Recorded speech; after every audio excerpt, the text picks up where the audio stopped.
مرحب يا هلال أهلا أهلا كيف الحال قد غبت وإليك اشتقنا وانتهى بعدك صار وصال نعطي صبرا نأخذ أجرا والله يرانا ويسمعنا نغفر زلا نوصل أهلا لأن رمضان يجمعنا.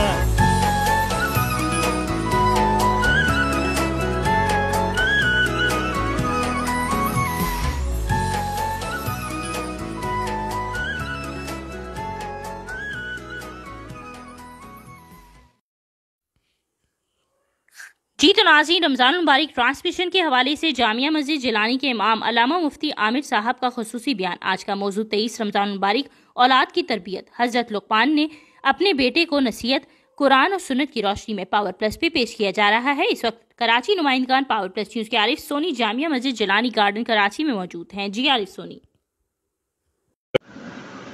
اعوذ باللہ من الشیطان الرجیم، بسم اللہ الرحمن الرحیم، صلاۃ و سلام علیکہ سیدی یا رسول اللہ وعلی آلہ و صحبہ یا حبیب اللہ۔ جی ناظرین، ہم ایک بار پھر موجود ہیں جیلانی مسجد میں رمضان کریم اسپیشل ٹرانسمیشن عارف سونی کے ساتھ۔ بڑا اچھا سلسلہ چل رہا ہے اور لوگوں کو بڑا پسند آ رہا ہے یہ۔ اور آج آپ کو اس مقبولیت کا اندازہ ہم اس بات سے لگا سکتے ہیں کہ آج اتفاق سے کراچی پریس کلب کے اندر ڈاکٹر فاروق ستار کی ایک پریس کانفرنس تھی، اور اس کے اندر اتفاق سے یہ ہوا کہ ہمارے ایک جاوید شمس ہے انجمن تاجران سندھ کے، انہوں نے جب مقبولیت دیکھی تو انہوں نے کہا کہ مفتی عامر سے جو ہے نا میرا ایک سوال پوچھنا ہے۔ اور ایک ہمارے اورنگی ٹریڈ الائنس کے صدر ہیں اپنا عبداللہ بٹرا صاحب، ان کی بھی یہ خواہش تھی کہ مفتی عامر ماشاءاللہ بڑا اچھا مطلب یہ کہ سوال کے جواب دے رہے ہیں اور بڑے اچھے سوال کے جواب دے رہے ہیں۔ تو انہوں نے کہا کہ ہمارے سوال ہے تو اگر آپ پروگرام کرو آج سیری ٹرانسمیشن تو ضرور ان سے پوچھنا۔ تو آپ کو ہم بتاتے ہیں کہ انہوں نے کیا آج سوال کیا، آپ کو ریکارڈنگ بتا دیں کیونکہ جب ہم وہاں پر تھے اس وقت انہوں نے سوال ریکارڈ کرایا باقاعدہ، تو آپ کو دکھاتے سوال ریکارڈ کرا رہے، آپ دیکھو سوال آپ کو ریکارڈ کرا رہے، آپ دیکھو ریکارڈنگ۔ میرا نام محمد عبداللہ بٹرا ہے، میں آل کراچی سٹی تاجر الائنس ڈسٹرکٹ ویسٹ کا پریزیڈنٹ ہوں۔ جو راجہ عبدالغفار صاحب نے سوال و جواب کا سلسلہ شروع کیا ہوا ہے، اس سلسلے میں مفتی عامر صاحب سے میرا سوال ہے کہ کئی لوگ ٹائی پہنتے ہیں، سوٹ پہنتے ہیں، اوپر ٹوپی پہن لیتے ہیں یا امامہ مان لیتے ہیں، اس کے لیے وہ کیا ارشاد فرمائیں گے، اس کے لیے کیا فتویٰ ہے؟ بہت شکریہ۔ جاوید شمس، صدر کراچی ڈویژن انجمن تاجران سندھ۔ جناب عبدالغفار صاحب اور عارف سونی بھائی نے پاور پلس کے حوالے سے جو سلسلہ رمضان میں شروع کیا ہے جناب مفتی عامر صاحب کے حوالے سے، تو میرا ایک سوال ہے کہ عام طور پہ افطار کے وقت لوگ کراچی شہر میں وقت پہ نہیں گھروں پہ پہنچ پاتے، جس کی وجہ سے لوگ اکثر افطار میں دیر کر جاتے ہیں، تو کیا شرعی طور پہ اس میں کوئی مسئلہ ہے؟ اس میں کوئی جو ہے ان پہ کوئی جو ہے وہ ہدیہ دینا پڑتا ہے یا کیا ہے؟ اس پہ ذرا غور فرما دیں اور جواب دے کے شکریہ کا موقع دیں۔ جی آپ نے دیکھا ماشاءاللہ انہوں نے بڑا اچھا سوال کیا ہے اور بہت اہم سوال کیا ہے، اور آپ کو اندازہ ہو گیا ہوگا کہ وہ پریس کلب کے اندر آپ کی گونج ہے ماشاءاللہ، اور آپ کی پورے پاکستان کے علاوہ پورے یورپ میں بھی ہے۔ تو ایک عبداللہ بٹرا کا سوال آپ نے سنا اور ایک ہمارے جاوید شمس کا، کیا کہیں گے؟ بسم اللہ الرحمن الرحیم۔ جی پہلا سوال عبداللہ بٹ صاحب کا کہ ٹائی پہنی ہوئی ہو اس کے اوپر امامہ پہنا جا سکتا ہے یا نہیں پہنا جا سکتا، تو یاد رکھیں کہ ویسے تو پراپر لباس ایک مسلمان کا یہی ہونا چاہیے کہ شلوار قمیص ہو، وائٹ سوٹ ہو، اس کے اوپر اچھا سا کسی بھی کلر کا امامہ ہو، تو اس میں جو ہے ایک بہترین انسان اور بہترین ایک مسلمان نظر آتا ہے۔ لیکن ظاہری سی بات ہے بہت سارے لوگ ایسے ہوتے ہیں کہ مجبوری بھی ہوتی ہے، وہ ٹائی بھی پہنتے ہیں، پینٹ شرٹ بھی، آفس کے اندر کام کرنے والے لوگ بالخصوص جو ہوتے ہیں تو ان کو ٹائی وغیرہ یا شرٹ وغیرہ پینٹ وغیرہ پہننی پڑتی ہے۔ تو ایسے میں اگر وہ چاہتے ہیں کہ سر پہ امامے کا تاج سجا لیں، اگر آفس میں الاؤ نہیں ہوتا تو بعض اوقات گھر آتے ہیں تو گھر میں بھی بعضوں کا ذہن ہوتا ہے کہ چلو یار ہمیں سنت کا ثواب مل جائے، تو یاد رکھیں کہ چونکہ حدیث پاک میں آتا ہے انما الاعمال بالنیات، کہ اعمال کی قبولیت کا دار و مدار نیتوں پر ہے۔ تو ایسے میں اگر کوئی اچھی نیت کے ساتھ ٹائی پہنے ہوئے ہے لیکن سر پہ امامہ سجانا چاہتا ہے تو اسے شرعی اعتبار سے کوئی روک ٹوک نہیں ہے، وہ امامہ پہن سکتا ہے اور اسے ثواب بھی ملے گا۔ تو بالکل اگر ان کی نیت ہے کہ بھئی وہ امامہ پہننا چاہتے ہیں اور ٹائی پہنی ہوئی ہو تو سر پہ امامہ باندھ سکتے ہیں، انہیں اس کا ثواب ضرور ملے گا۔ دوسرا سوال یہ کیا گیا تھا کہ جاوید شمس صاحب کی طرف سے سوال یہ کیا گیا تھا کہ کیا ہوا وہ دیر سے آتے ہیں، جی مطلب بعض اوقات کہیں آفس میں گئے ہوتے ہیں یا کسی اور کام سے گئے ہوتے ہیں، تو واپس گھر جب آتے ہیں تو راستے میں ٹریفک کی وجہ سے یا کسی اور پرابلم کی وجہ سے گھر پہنچنے میں تاخیر ہو جاتی ہے، تو اب روزہ افطار کرنے کے لیے ان کے پاس بھی فی الوقت کوئی شے اویلیبل نہیں ہوتی، کھجور وغیرہ یا پانی وغیرہ، تو اب کیا کیا جا سکتا ہے؟ تو یاد رکھیں کہ اگر کوئی چیز اویلیبل نہیں ہے اور ضروری شریعت نے ہمیں بانڈ نہیں کیا کہ آپ نے اسی وقت کے اندر ہی روزہ افطار کرنا ہے، اگر 1 گھنٹہ 1.5 گھنٹہ 2 گھنٹے بھی اگر آپ کا گزر گئے کہ آپ کو کھانے کے لیے کوئی شے میسر نہ آئی اور آپ روزہ افطار نہ کر سکے، تو شرعی اعتبار سے آپ کوئی گناہ گار نہیں ہوں گے اور آپ کے روزے پر بھی کوئی حرف نہیں آئے گا، آپ کا پراپر روزہ بھی ہے۔ لیکن یہ کہ بہتر یہ ہے کہ جان بوجھ کے روزہ افطار کرنے میں تاخیر نہ کی جائے۔ ہاں اگر کسی عذر کی بنا پر تاخیر ہو جاتی ہے تو شرعی اعتبار سے اس میں کوئی مذائقہ نہیں ہے اور نہ ہی کوئی گرفت ہے اور نہ ہی اس میں روزے پہ کوئی اثر پڑتا ہے۔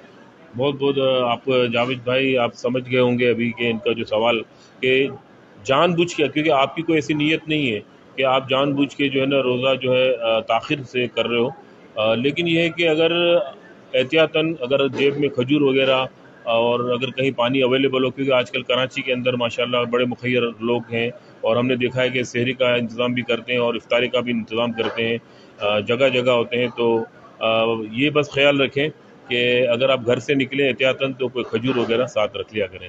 بہت بہت شکریہ۔ اور آج کا آپ کا جو موضوع تھا ماشاءاللہ کون سا موضوع تھا، ذرا سامعین کو بتائیں، وہ بھی سماعت کریں گے۔ جی آج ہمارا اولاد کی تربیت کے حوالے سے ہمارا آج کا موضوع ٹاپک تھا کہ اولاد کی تربیت کیسے کی جائے اور ماں باپ کی ذمہ داری کیا بنتی ہے کہ وہ اولاد کو کس ٹائم پیریڈ پہ کیا سکھائیں اور کس حوالے سے ان کی تربیت کریں کہ تاکہ مستقبل میں وہ ایک اچھا انسان بن سکیں۔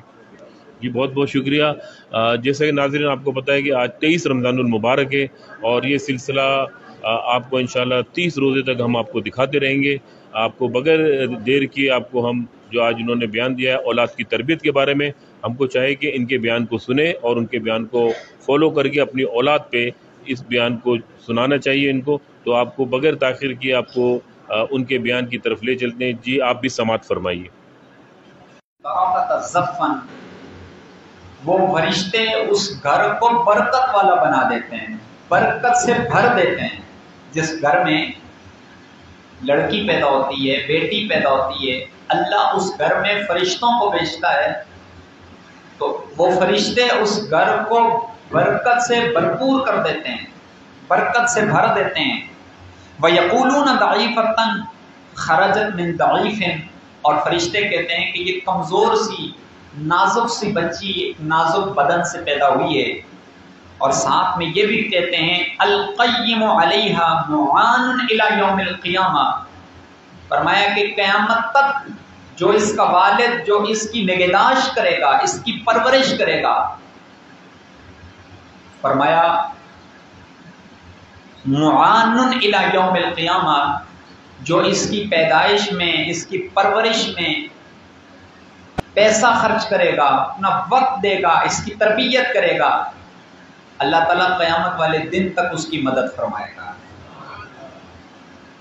اور اگر بیٹے کی پیدائش ہو تو میرے نبی نے فرمایا وَإِذَا وُلِدَ لِلرَّجُلِ غُلَامٌ، اگر لڑکے کی پیدائش ہو بَعَثَ اللَّهُ تَعَالَى إِلَيْهِ مَلَكًا مِنَ السَّمَاءِ، تو اللہ اس کے گھر میں ایک فرشتے کو بھیجتا ہے۔ جب بیٹی پیدا ہوتی ہے تو ملائکہ کا لفظ ہے، بہت سارے فرشتے اس گھر میں آتے ہیں، اور بیٹا پیدا ہو تو ملک کا لفظ ہے، یعنی ایک فرشتہ آتا ہے۔ فَقَبَّلَ بَيْنَ عَيْنَيْهِ، تو وہ فرشتہ آ کے اس بچے کو دونوں آنکھوں کے درمیان بوسہ دیتا ہے، اور وقال اللہ تعالی یقرئک السلام، اور فرشتہ یہ کہتا ہے کہ اے بچے رب تمہیں سلام بھیج رہا ہے۔ تو ہاں بیٹی ہو یا بیٹا ہو، یہ رب کی طرف سے ملنے والی ایک عظیم نعمت ہے، لیکن یاد رکھیں کہ ماں باپ کے چند حقوق ہوتے ہیں والد اولاد کے حوالے سے کہ اولاد کی اچھی تربیت کی جائے۔ سب سے پہلے اولاد کو حقوق اللہ سکھائے جائیں کہ اللہ کے حقوق کیا ہیں، کہ جس وقت بالغ ہو تو اس کے بعد نماز پڑھنی ہے، زکوٰۃ دینی ہے، اسی طرح حقوق الرسول سکھائے اور اسی طرح حقوق العباد سکھائے. یہ والد کی ذمہ داری بنتی ہے، ماں باپ کی ذمہ داری بنتی ہے. اور حضرت لقمان آپ نے اپنے بیٹے کو جو نصیحتیں کی ہیں اسے قرآن نے نقل فرمایا ہے، اور بڑی پیاری نصیحتیں. حضرت لقمان اپنے بیٹے سے کہتے ہیں وَإِذَا قَالَ لُقْمَانُ لِابْنِهِ وَهُوَ يَعِظُهُ.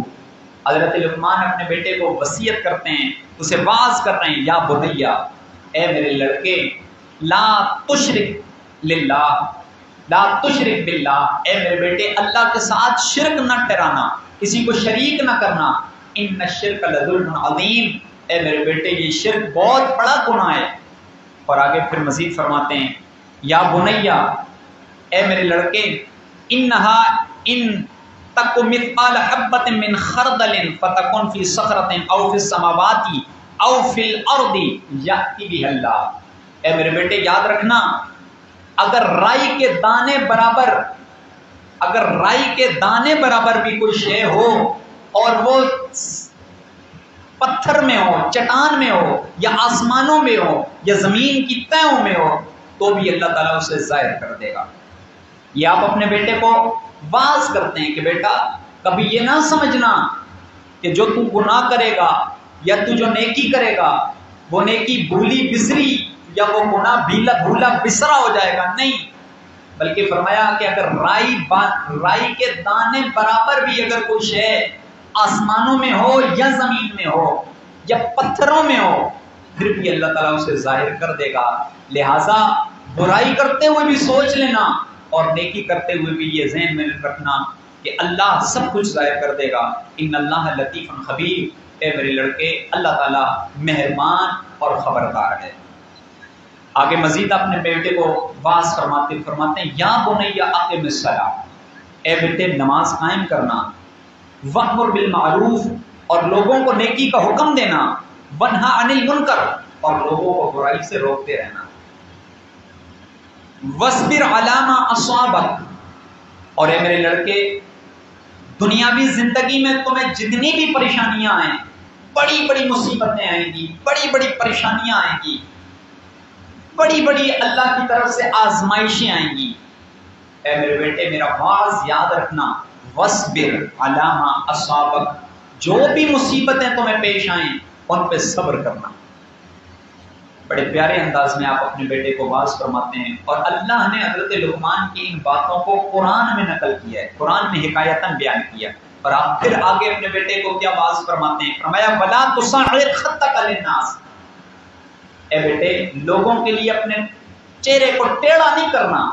یعنی جب کسی سے بات کر رہے ہو تو کسی کو حقیر سمجھتے ہوئے اپنا چہرہ ٹیڑھا کر کے اس سے بات نہ کرنا، جس طرح متکبر لوگ کرتے ہیں کہ سامنے والے کو کم فخور. اللہ تعالیٰ متکبر اترانے والے کو پسند نہیں فرماتا، فخر کرنے والے کو پسند نہیں فرماتا. آگے وقصد فی مشی، اے بیٹے درمیانی چال چلنا، وغضض من صوتک، اور جب بات کرنے لگو تو اے میرے لڑکے بات کرنے میں اپنی آواز پست رکھنا. آپ دیکھیں کتنے پیارے انداز میں آپ اپنے بیٹے کو واعظ کر رہے ہیں. اب آپ دیکھیں اگر یہی آیات یا ان آیات کا ترجمہ ہر والد ہفتے میں ایک دن یا کم از کم 10 دنوں میں ایک دن اپنے بیٹے کو سنائے، اسے بتائے، اسے پڑھائے، اسے سمجھائے. قرآن نے کتنا اچھا نصاب دیا ہے والد کے لیے کہ اپنے بیٹے کی تربیت کس انداز سے کرنی ہے. آج مجھے بتائیں کہ ہم میں سے کتنوں نے یہ آیات اپنی اولاد کو سکھائی ہوگی، اپنی بیٹیوں کو سکھائی ہوگی، اپنے بیٹوں کو سکھائی ہوگی. اگر ہم نے ہی تربیت نہیں کی اور پھر اب وہ ہمیں آنکھیں دکھاتے ہیں اور پھر ہم پریشان ہو جاتے ہیں. تو بابا جب تربیت کا وقت تھا، جب وہ بچہ تھوڑا بڑا ہو رہا تھا، جس وقت ضرورت تھی اس امر کی کہ اسے اچھے انداز میں اس کی تربیت کی جائے، تو اگر ہم نے طریقہ کار سے تربیت کی ہوتی تو شاید ہمیں اس طرح کے دن دیکھنا نہ پڑتے. پھر میرے کریم نبی نے ماں باپ کو اولاد کی تربیت کے حوالے سے بڑی پیاری رہنمائی فرمائی ہے. حضرت ابو ہریرہ فرماتے ہیں ان نبی صلی اللہ علیہ وسلم رأى رجلا معه غلام، حضور نے ایک مرد کو دیکھا، ایک شخص کو دیکھا کہ اس کے ساتھ اس کا لڑکا تھا، اس کا بیٹا تھا. تو میرے نبی نے فرمایا من ھذا، اس لڑکے سے کہا کہ اے لڑکے یہ شخص کون ہے جو تیرے ساتھ ہے؟ قال ابی، لڑکا کہنے لگا یا رسول اللہ یہ میرے والد ہیں، میرے باپ ہیں. اب آپ دیکھیے وہ والد ہو سکتا ہے کہ کوئی بہت بڑا امام نہ ہوا ہو، کوئی بہت بڑا مفسر یا محدث نہ ہوا ہو، لیکن اب میرے آقا اس لڑکے کی تربیت کیسے کر رہے ہیں؟ حضور نے فرمایا اے لڑکے فلا تمشی امامہ، جب بھی تو اور تیرے والد کہیں جا رہے ہوں تو اپنے والد کے آگے نہ چلنا، یعنی ایسا نہ چلنا کہ تو آگے چل رہا ہو اور تیری کمر تیری والد کی طرف ہو، بلکہ ہمیشہ اپنے باپ کو آگے رکھنا. ولا تستتب لہ، اور اے لڑکے کبھی ایسا نہ ہو کہ تیری وجہ سے تیرے باپ کو گالی دی جائے. یعنی کیا مطلب یہ کہ تو کسی کو گالی دے اور ظاہر ہے پھر جواب میں وہ بھی تجھے گالی دے گا، اور اگر تو نے اس کو باپ کی گالی دی تو وہ بھی تیرے باپ کو گالی دے گا. تو لہٰذا اپنے باپ کو گالی دلوانے کا سبب نہ بننا، ایسا کبھی نہ ہو کہ تیری وجہ سے تیرے باپ کو گالی دی جائے. ولا تجلس قبلہ، اور کہیں تم اور تمہارا والد کسی ایسی مجلس میں جاؤ تو پھر اپنے باپ سے پہلے نہ بیٹھنا، پہلے تمہارے والد بیٹھ جائیں پھر تم نے بیٹھنا ہے. ولا تدعوہ باسمہ، اور باپ کو کبھی نام لے کے نہیں بلانا. ہے کتنے پیارے انداز میں میرے مصطفیٰ کریم اس کی تربیت فرما رہے ہیں. تو یہ تربیت اگر ہم اپنی اولاد کی کریں گے، والد اپنی اولاد کی تربیت وقتاً فوقتاً کرتا رہے گا تو یقیناً اس کی برکتیں ملیں گی. ایک اور حدیث ہے، حضرت عمرو بن شعیب اپنے والد سے، وہ اپنے دادا سے روایت کرتے ہیں کہ رسول کریم نے ارشاد فرمایا مروا اولادکم بالصلاۃ وهم ابناء 7 سنین، جب تمہارے بچے 7 سال کے ہوں تو انہیں نماز پڑھنے کا حکم دو. یہ بھی تربیت کا حصہ ہے. جب 7 سال کے ہوں انہیں نماز پڑھنے کا حکم دو، اور پھر وَضْرِبُوهُمْ عَلَيَّ وَهُمْ أَبْنَاءُ 20 سنین، آگے فرمایا وَهُمْ أَبْنَاءُ 10 سنین، اگر 10 سال کے ہوں اب نماز نہ پڑھیں تو انہیں مارو، ہلکی مار کے انہیں نماز پڑھنے کا عادی بناؤ. اور فرمایا وَفَرِّقُوا بَيْنَهُمْ فِي الْمَضَاجِعِ، جب 10 سال کے ہوں تو اب دونوں بہن بھائی کو ایک ہی بستر پہ نہ سلاؤ، بلکہ اب جب بیٹا 10 سال کا ہو اس کا بستر الگ کر دو. اور ایک اور حدیث پاک ہے، نبی کریم علیہ الصلوۃ والسلام نے فرمایا افتحوا علی صبیانکم اول کلمۃ بلا الہ الا اللہ. فرمایا جب تمہاری اولاد چھوٹی ہو، اب بولنے کے قریب ہو، تو انہیں سب سے پہلا کلمہ کیا سکھاؤ؟ لا الہ الا اللہ، لا الہ الا اللہ. اب ہمارے معاشرے میں کیا ہوتا ہے، بچہ جب تھوڑا سا بولنے لگتا ہے تو اس کو CAT کیٹ یہ سکھایا جاتا ہے، BAT بیٹ. لیکن اسلام نے ہماری تربیت کی کہ اگر وہ کچھ بولنے لگے تو CAT کیٹ کی جگہ اس سے سب سے پہلے لا الہ الا اللہ یہ سکھاؤ، کہ جس وقت وہ اپنے باپ کی طرف دیکھے تو باپ کی زبان پر بھی لا الہ الا اللہ ہو، ماں کی طرف دیکھے ماں کی زبان پر بھی لا الہ الا اللہ ہو، خالہ کو دیکھے تو خالہ کی زبان پہ بھی. تو جب جس طرف وہ دیکھے گا ہر طرف لا الہ الا اللہ کی صدائیں بلند ہوں گی تو ظاہر سی بات ہے پھر اس کی زبان پر بھی یہ کلمہ جاری ہو جائے گا. تو فرمایا جس وقت وہ بولنے کے قریب ہو تو اس وقت اسے لا الہ الا اللہ سکھاؤ. اور فرمایا وَلَقِّنُوا مِنْدَ الْمَوْتِ، اور جس وقت انتقال ہونے لگے تو موت کے وقت بھی اسے کلمے کی تلقین کرو. یعنی جس وقت بولنے لگ جائے سٹارٹنگ ہو تو بھی لا الہ الا اللہ، اور جس وقت انتقال کا وقت قریب ہو اس وقت بھی اسے کلمہ لا الہ الا اللہ کی تلقین کرو. میرے نبی نے فرمایا فَإِنَّهُ مَنْ كَانَ أَوَّلُ كَلَامِهِ لَا إِلَهَ إِلَّا اللَّهُ، جس شخص کا پہلا کلمہ لا الہ الا اللہ ہوا، وَآخِرُ كَلَامِهِ لَا إِلَهَ إِلَّا اللَّهُ، اور وقت وصال اس کی آخری بات بھی لا الہ الا اللہ ہوئی، ثم عاش الف سنہ، پھر میرے نبی نے فرمایا اگر وہ 1000 سال بھی جیے، ما سئل عن ذنب واحد، 1000 سال بھی جیے پھر بھی اس کی زندگی کے کسی ایک گناہ کے بارے میں بھی اس سے سوال نہیں کیا جائے گا. یعنی جس لڑکے کو پہلا کلام ہی لا الہ الا اللہ سکھایا گیا، بوقت وصال بھی اسے لا الہ الا اللہ کی تلقین کی گئی، فرمایا اگر 1000 سال تک بھی جیے گا پھر بھی قیامت والے دن اس سے ایک گناہ کے بارے میں بھی نہیں پوچھا جائے گا، اتنی برکتیں اس کی۔ یہ بھی میرے مصطفیٰ کریم نے تربیت فرمائی ہے۔ اور ایک اور بڑا واقعہ، بڑا بہترین واقعہ، حضرت جناب سیدنا ربیہ رائی رحمۃ اللہ تعالی علیہ بہت بڑے عالم گزرے ہیں، ایک بہت بڑے شیخ الحدیث گزرے ہیں۔ امام مالک رحمۃ اللہ تعالی علیہ، موطا امام مالک کے مصنف فقہ مالکی کے امام، ان کے استاد حضرت ربیہ رائی، ان کے والد کا نام تھا فروخ۔ ان کے والد حضرت فروخ اس وقت مدینے کے اندر یہ لوگ رہتے تھے، مدینے میں ان کا گھر تھا، تو حضرت فروخ جہاد پہ گئے۔ اور اس وقت کیوں ہوتا تھا کہ بعض اوقات کوئی شخص اگر جہاد پہ جاتا تھا تو کئی عرصے، بعض اوقات کئی سال گزر جاتے تھے واپس گھر لوٹتے ہوئے۔ تو حضرت فروخ جس وقت اپنے گھر سے گئے، ان کی ایک زوجہ تھی اور وہ زوجہ امید سے تھی، اور حضرت فروخ جو حضرت ربیہ رائی کے والد تھے وہ جہاد پہ چلے گئے، اور واپس آتے ہوئے انہیں بہت لمبا عرصہ لگ گیا۔ 27 سال کے بعد یہ اپنے گھر واپس آئے۔ جس وقت 27 سال کے بعد آئے، اپنے گھوڑے پہ سوار ہیں، ہاتھ میں نیزہ ہے، دروازے پہ دستک دی، دروازہ کھلا، اندر گئے تو اندر سے ان کا لڑکا باہر آیا، اور یوں باپ کو نہیں پتا یہ میرا لڑکا ہے، لڑکے کو بھی نہیں پتا کہ یہ میرے باپ ہیں، کیونکہ 27 سال ابھی بیٹا حالت حمل میں تھا اور والد چلے گئے تھے۔ 27 سال کے بعد اتنا لمبا ٹائم پیریڈ گزرا تو ظاہری سی بات ہے نہ باپ کو پتا کہ میرا، وہاں اس وقت رابطے تو ہوتے نہیں تھے۔ تو لڑکے نے کہا کہ آپ شرفاء کے گھر ایسے بغیر اجازت کے داخل نہیں ہوا جاتا۔ تو جو باپ تھے انہوں نے کہا کہ یہ واقعی شریفوں کا گھر ہے، اور شریفوں کے گھر میں غیر مرد نہیں رہا کرتے، تو کون ہے جو میرے گھر میں آ گیا؟